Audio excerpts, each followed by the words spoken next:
itu satu kumpulan tidak berbentuk. Sekarang ini kita dalam satu komunitas yang diberi nama AVOS. Karena di dalam AVOS, dalam komunitas setelah diberi nama, diberi bentuk, di situ ada pengurus yang rutin, di situ ada iuran, ada pemilihan, nah itu menjadi organisasi. Jadi organisasi itu sebenarnya komunitas yang di dalamnya itu sudah ada aturan-aturan hukumnya. Itu organisasi.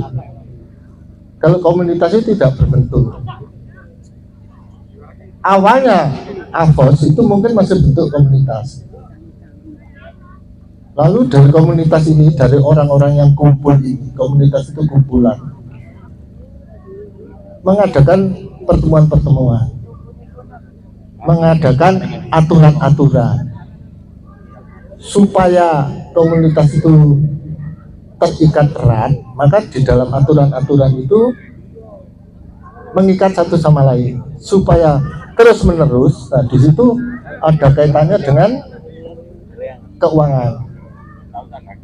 Sesudah ada kaitannya dengan keuangan bahwa komunitas berlaku terus menerus, nah itu komunitas itu akhirnya mengadakan satu pertemuan untuk mengatur hubungan satu sama lain di antara anggota. Nah, itu nanti ada yang dinamakan anggaran dasar. Anggaran dasar itu peraturan-peraturan dasar yang mengikat seluruh anggota. Lalu ada namanya ART, anggaran rumah tangga. Itu sudah menyangkut masalah anggaran pendapatan belanja dari satu komunitas tadi. Jadi pada dasarnya perbedaannya itu, kalau populernya itu, organisasi itu di komunitas yang di dalamnya itu sudah ada organ-organ pengurusnya, ada ketua, ada sekretaris, ada bendahara, ada bagian-bagian. Itu namanya organisasi. Apakah AVOS ini satu organisasi? Ya, karena itu sudah bisa mengadakan ulang tahun yang ke-53. Saya yakin tiap pergantian pengurus, tiap pergantian ketua itu biasanya ada musyawarah. Bener Mas? Kalau sudah ada musyawarah, ada mufakat, maka keputusan musyawarah mufakat itulah yang akan melahirkan organ-organ yang akan mengurus komunitas tadi. Jadi AVOS itu adalah satu organisasi yang sudah bisa berjalan terus-menerus, dari kakek, dari ayah, dari anak, dari cucu, itu terus-menerus. Kalau sudah batas waktunya habis, maka sudah pasti diadakan musyawarah mufakat. Jadi kesimpulannya, organisasi itu adalah satu komunitas yang sudah ada aturan hukumnya.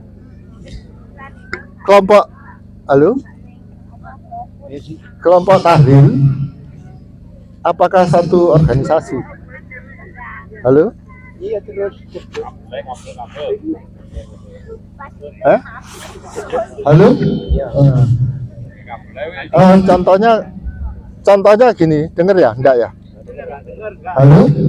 Contohnya, apakah kelompok tadi awal disebut tahlil? Ada namanya kelompok tahlilan. Apakah kelompok tahlilan itu satu organisasi? Meskipun di situ ada peredaran uang, nah itu tidak bisa dikatakan suatu organisasi, masuk kategori komunitas karena anggotanya tidak terdaftar, KT metu saiki oleh, KT mlebu saiki oleh, dan sebagainya, dan tidak ada batas waktu kelompok tahlilan kon melo oleh gak melo. Tapi kalau suatu organisasi itu pasti ada pertemuan rutin dan ada aturan-aturan. Kalau melanggar aturan misalkan apa dipecat apa enggak, orang baru mau masuk itu daftar, dikasih nomor urut, ada nomor NIK, nomor induk. Apa ada nomor? Ada ya.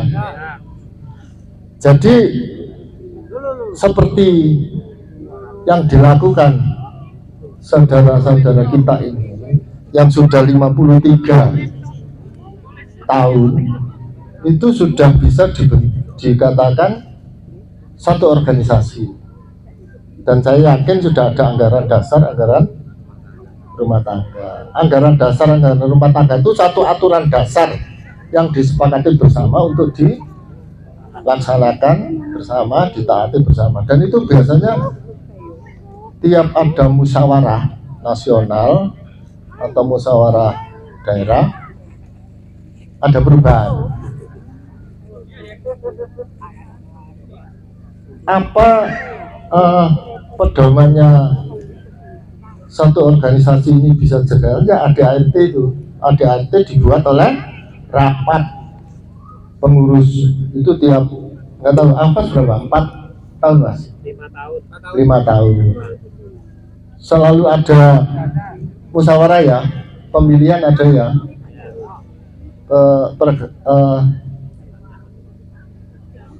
apa namanya? Bukan perumusan atau ADART selalu disempurnakan, direvisi, selalu ada. ADART itu untuk merevisi untuk apa itu betul-betul membutuhkan musyawarah mufakat nasional. Jadi terus ciri khas organisasi yang sudah punya anggaran dasar, biasanya organisasinya itu ada pusat, ada daerah, ada cabang, ada itu kalau di luar pecinta alam. Kalau pecinta alam setahu saya tidak ada itu ya, pusat, daerah itu tidak ada. Tapi organisasi politik, organisasi sosial lainnya itu ada. NU Muhammadiyah apakah satu organisasi? Boleh dikatakan organisasi, tapi bukan lagi masuk kategori komunitas. Kita kumpul gini, andaikan tidak diikat oleh AFOS, ini namanya komunitas. Di lingkungan kita ada lembaga kesenian hidrokilo. Itu ada 2. Yang ex lembaga kesenian hidrokilo yang dulu di museum itu komunitas yang ex. Tapi yang lembaga kesenian hidrokilo itu organisasi, meskipun mati. Di sana ada pendirian, ada pengurus. Karena beliau-beliau itu tidak menghidupkan, tinggal akte aja, tinggal anggaran dasar, anggaran rumah tangga, orangnya nggak ada. Yang organisasi LKI-nya meninggal, ex LKI-nya yang terus-menerus bergerak di bidang kesenian musik itu menjadi komunitas, sehingga anggotanya itu semakin besar tapi tidak ada pengurusnya. Jadi siapapun boleh masuk, boleh keluar. Itu yang sementara ini bisa kami sampaikan kepada saudara sekalian. Dan saya yakin semua ini pinter googling ya. Sekarang sekolahan itu kalah sama universitas Google. Bisa dilihat di sana, di googling aja komunitas itu apa, organisasi itu apa, paguyuban itu apa. Komunitas itu istilahnya aja sudah komune. Dulu pernah ada partai komunis. Asalnya ya gitu, komune gitu. Tapi karena Marxis itu mengajarkan satu ajaran sehingga masuk di dalam komune yang semakin membesar itu, maka disebut komunisme. Partainya itu organisasi. kelas dunia. Di Indonesia itu dilarang karena memang bertentangan dengan organisasi yang ada di Indonesia, bertentangan dengan preambul kita, preambul yang tadi dibaca itu. Sementara itu mungkin kita nanti bisa saling mengisi. Sebenarnya saya sendiri juga kurang siap yang ngisi ini, karena itu saya berikan yang populer aja, jadi bukan yang terlalu ilmiah dan sebagainya. Saya saat ini pegang organisasi di Persatuan Advokat Indonesia Cabang Malang. Saya ketua komisi pengawasnya. Itu kedudukan saya sekarang. Sehingga mungkin Pak Lik saya liquid ini tadi minta saya ngisi meskipun nggak siap. Ya itulah yang bisa kami berikan. Saya kira demikian sementara Mas. Monggo saya berikan kepada Mas Afos. Hah? Mungkin ada yang mau menanyakan sesuatu bisa langsung.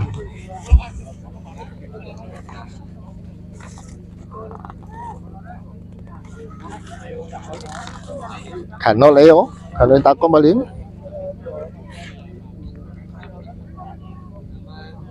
Assalamualaikum warahmatullahi wabarakatuh. Nama saya Fatah Habibuddi. Alhamdulillah saya seorang istri yang cantik dan selipah, mempunyai insya Allah mempunyai 4 anak, masih 4 anak. Itu yang bisa saya kenalkan.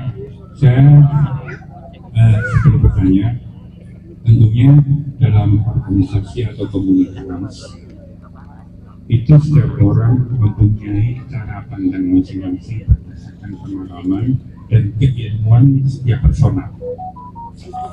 Menurut panjenengan berdasarkan pengalaman dan keilmuan untuk dari segi untuk memajukan suatu komunitas atau organisasi yang sekarang misalnya seperti ini, Google sudah sangat transparan.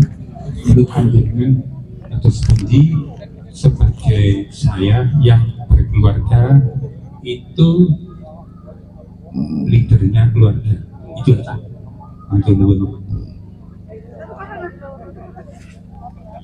Langsung kan? Kami tanggapi langsung ya. Saya ini mempunyai pandangan bahwa dunia sekarang ini, satu sisi kita hidup di bumi, satu sisi kita hidup di langit, dan itu tidak bisa kita pungkiri. Saya di kamar, saya bisa berhubungan dengan teman saya di Hawaii. Dia di depan saya di depannya dia. Dia masak, saya sedang apa, itu saling tahu. Mau tidak mau, kita sebenarnya sudah di alam roh. Ini pendapat opini. Karena ketika saya berhubungan dengan teman saya di Hawaii, badan saya di kamar saya bisa bicara, dan itu lewat langit. Jadi kalau saya sebagai kepala keluarga, mau tidak mau, saya harus ngawasi diri saya, ngawasi istri, anak, cucu, untuk membatasi roh. Karena bagaimanapun ketika kita menghadapi api, apalagi kalau giganya sudah tinggi, RAM-nya tinggi, apapun di dalam situ, kita sudah bisa melakukan apa aja. Bisa melihat maksiat, bisa melihat ibadah, bisa kita itu tertipu oleh ilmu hoak yang luar biasa yang seakan-akan benar. Jadi kita harus betul-betul bisa mengorganisir diri kita. Kalau yang ditanyakan itu adalah organisasi, bagaimanapun harus ada batas untuk googling, karena ilmu Google itu ya luar biasa, enggak ada batas, bener-bener enggak ada batas itu. Kita betul-betul di langit, meskipun masih langit satu ya, masih di lewat satelit ya, tapi faktanya sekarang ada alat yang dari Jepang, harganya 60 juta, sebesar HP gitu ya. Kalau saya ada di dekatnya rumah saja, saya setel itu, maka saya bisa melihat orang di dalam rumah itu nyetel opo, bisa dengan alat yang dibuat oleh Jepang itu, bukan Cina, Jepang itu. Jadi tidak ada batas tembok, batas apa itu kalau kita sudah pegang itu. Sekarang ada apa namanya, jadi kalau kita punya di HP kita itu, kita bayar 2 juta, itu sudah punya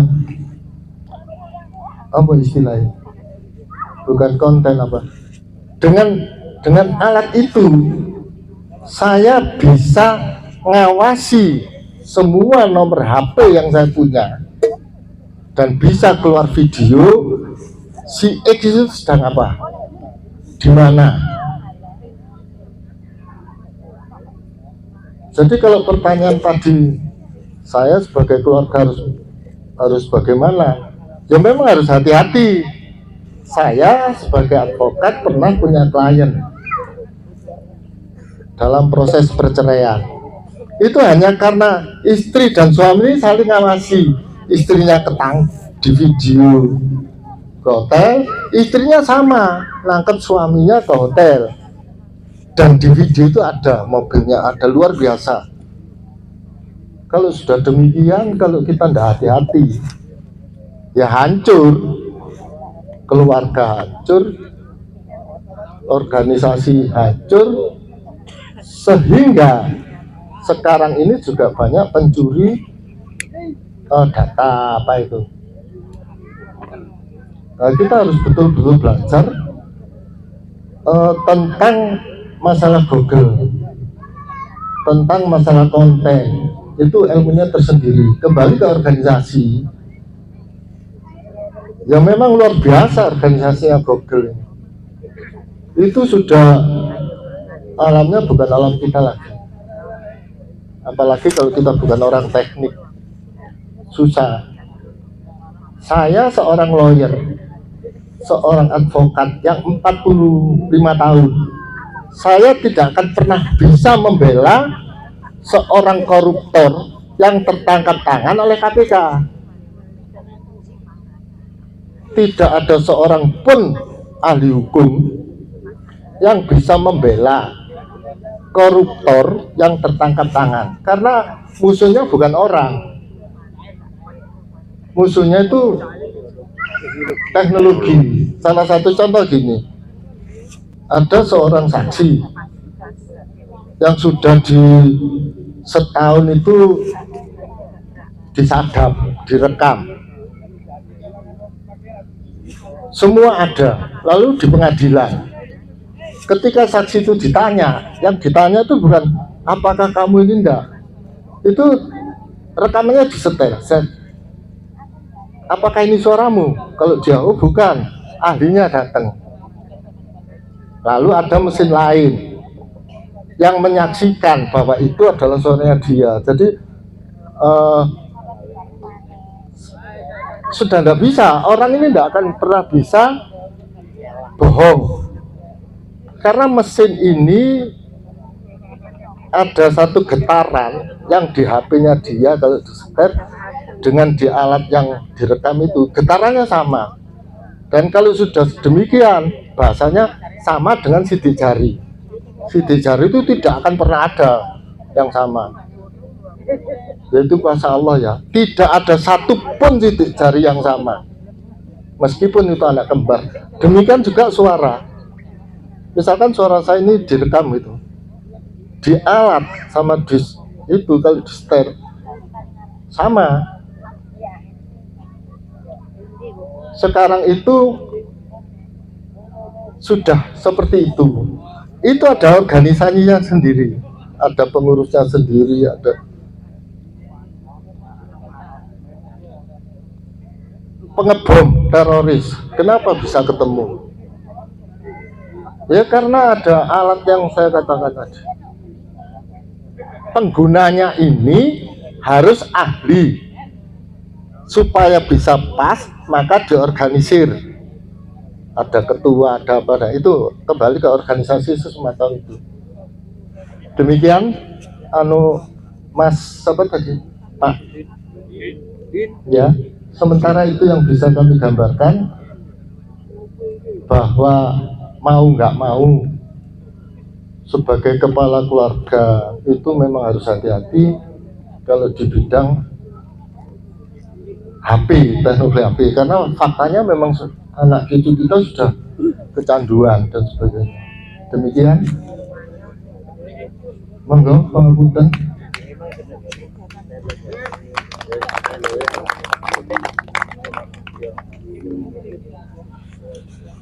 Assalamualaikum warahmatullahi wabarakatuh. Ada malin redek.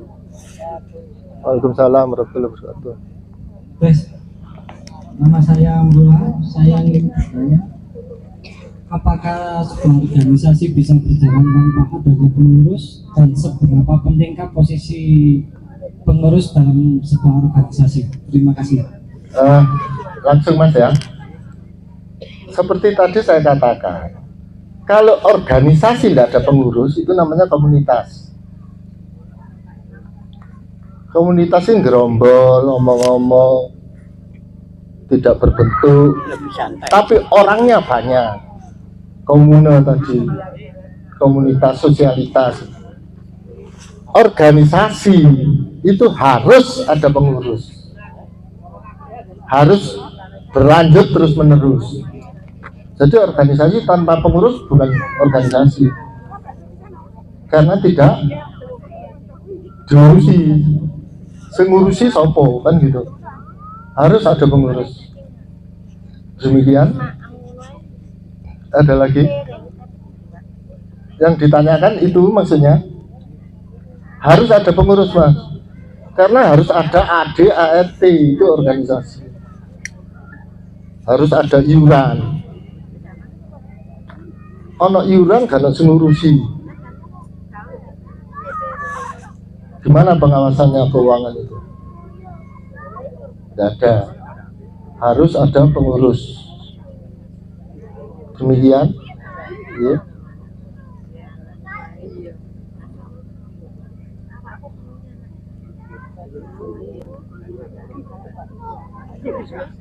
Saya mau tanya Pak.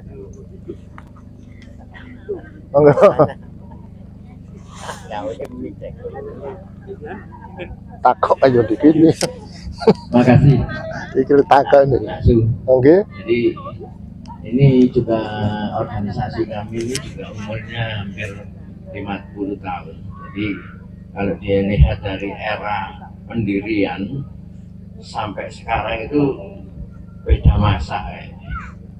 Jadi kewajiban tentunya sing tua-tua ini kadang-kadang merasa tua, merasa memiliki dan merasa mendirikan. Dan sekarang kesempatannya yang muda untuk mempunyai sejarah. Jadi karena pendirian itu juga merupakan punya sejarah. Dan kalau sudah kayak Apos ini 53 tahun, tentunya sudah generasinya sudah banyak. Jadi generasi pertama, kedua dan seterusnya sampai sekarang. Jadi tentunya ada beda masa. Ini yang saya tanyakan itu adalah kewajiban sing tuwek iku ya apa dan sing nom iku kudu ya apa. Terima kasih. Terima kasih. Sebenarnya organisasi itu tidak ada tuwek, nggak ada nom, namanya organisasi. Sing ono tuwek nom itu kan wong, orangnya. Kalau organisasinya saya yakin tetap sesuai ADART. Kalau sing tuwek iki misalkan wis kepilih 5 tahun gak belum diganti-ganti, itu kan bukan organisasinya, sing tuwek sing dablek pateni ae. kan gitu. Kalau sing tuwek iki gak gelem ngali-ngali, tidak mau mewariskan cerita sejarah Avos iku biyen ngene rek, ya sing tuwek iki sing dablek. Organisasi itu tidak ada tua nom itu. Organisasi itu satu bentuk kegiatan yang terorganisir. Sing enom lek gak gelem belajar masalah organisasi Avos misalnya gak gelem belajar, yo ojo mlebu Avos, gawe dhewe.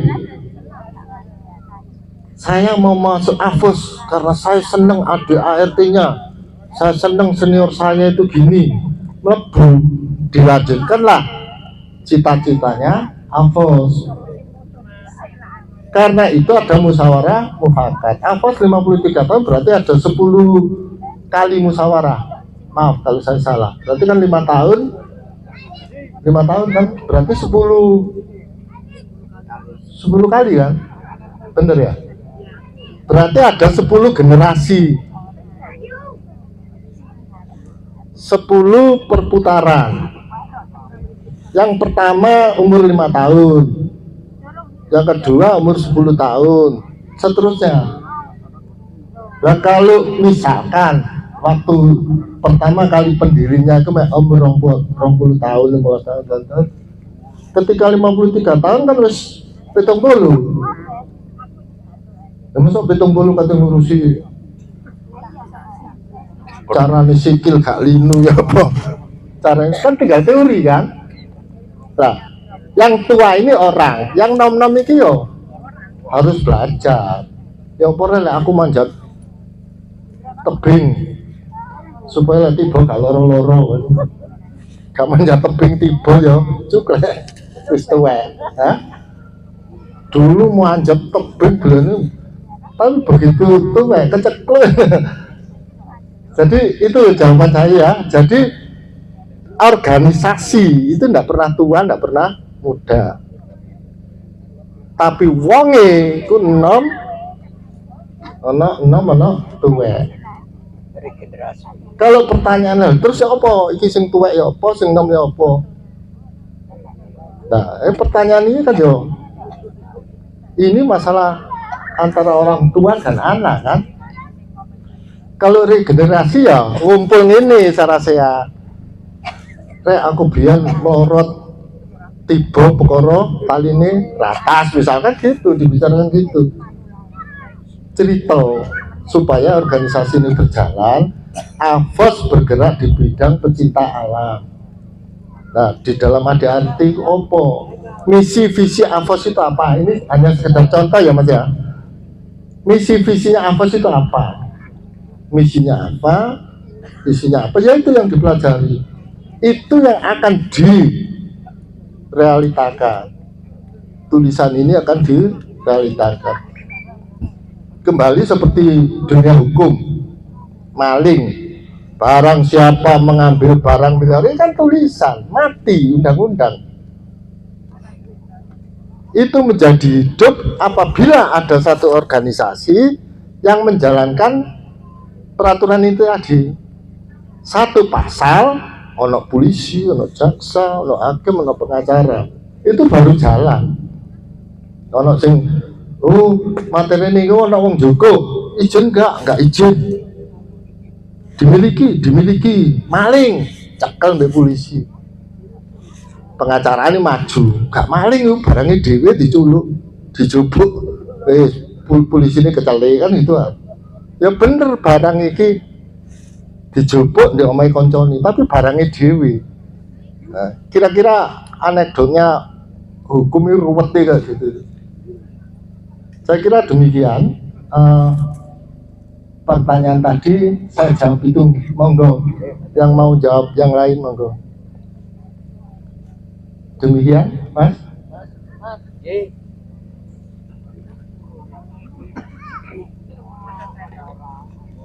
Monggo kalau ada pertanyaan lagi. Nanti kalau enggak saya yang tanya.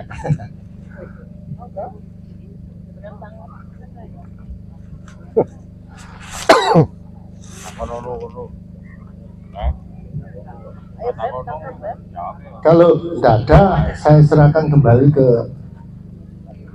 panitia.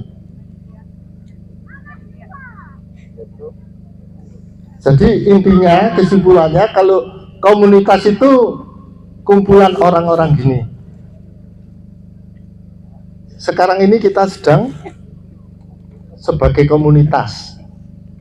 Saya bukan siapa-siapa, ditunjuk sebagai pembicara. Nah, ini komunitas. Tapi kalau tiba-tiba Sarasehan ini dibentuk pengurus Sarasehan, tiap bulan ada, itu menjadi organisasi. Itu kesimpulannya itu. Organisasi itu satu, ada komunitas, yang kedua ada pengurus, yang ketiga ada misi visi, yang ketiga aturannya dimasukkan dalam ADART, yang kelima ada iuran, itu apa namanya, anggaran pendapatan belanja, ada anggaran pendapatan belanja. Nah, itu namanya organisasi. Demikian dari saya. Kalau kurang didik-didik gak apa-apa lah, konco diri.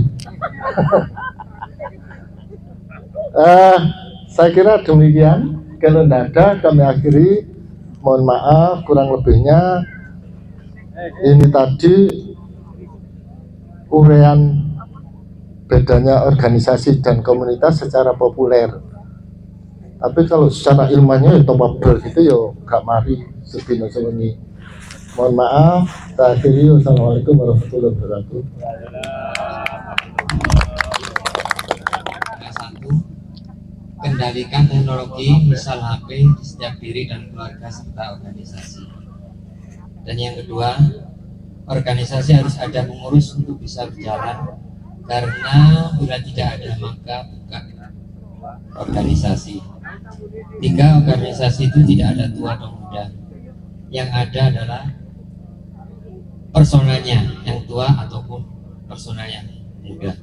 Komunitas itu adalah satu kumpulan dari berbagai elemen yang tidak ada terkait dengan adanya kepengurusan atau ADRT, maka bisa dikatakan komunitas.